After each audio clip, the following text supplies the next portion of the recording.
दोन्ही राष्ट्रवादी एकत्र येणार असल्याच्या चर्चा मागील काही दिवसांपासून राज्याच्या राजकारणात जोरदार सुरू आहेत। त्यातच आतापर्यंत अनेकदा अजित पवारांकडून शरद पवारांबद्दल कृतज्ञता व्यक्त करणारी वक्तव्ये येत आहेत। एकीकडे काका पुतण्याच्या भेटीगाठी वाढत आहेत आणि अशातच अजित पवार यांना काका शरद पवारांच्या पुण्याईनं चांगलं चाललंय असं वक्तव्य केलंय। राष्ट्रवादी काँग्रेसच्या मनोमिलनाच्या चर्चा राज्याच्या राजकारणात जोरदार सुरू आहेत।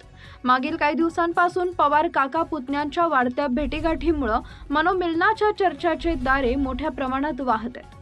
मात्र या सगळ्यात अजितदादांकडून काका शरद पवारांच्या कार्याचं कौतुक केलं जातंय, कृतज्ञता व्यक्त केली जाते।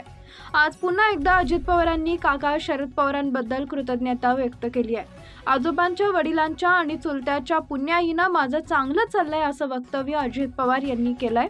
बारामतीच्या छत्रपती सहकारी साखर कारखान्याच्या निवडणुकीच्या पार्श्वभूमीवर एका जाहीर सभेत ते बोलत होते। याआधीही अजित पवार यांना अनेकदा काका शरद पवार यांची आठवण आल्याचं पाहायला मिळालं। पिंपरी चिंचवड मधल्या कार्यक्रमात तर अजित पवार हेच आपले दैवत होते आणि आहेत हे कबूल केलं होतं, तर बीडमध्ये काकांच्या आशीर्वादानं सगळं चांगलं चाललंय असं वक्तव्य केलं होतं। त्यामुळे अनेकांच्या भुवयाही उंचावल्यात।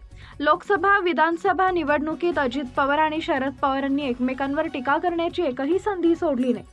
मात्र विधानसभा निवडणुकीनंतर परिस्थिती बदलली आहे। अजित पवार संधी मिळेल तेव्हा शरद पवारांचं कौतुक करतायत, तर त्यांच्याबद्दल जाहीरपणे कृतज्ञताही व्यक्त करतायत। त्यातच आधी कौटुंबिक कार्यक्रमात तर कधी सार्वजनिक कार्यक्रमात पवार काका पुतण्यांच्या भेटी वाढल्याचं पाहायला मिळतंय।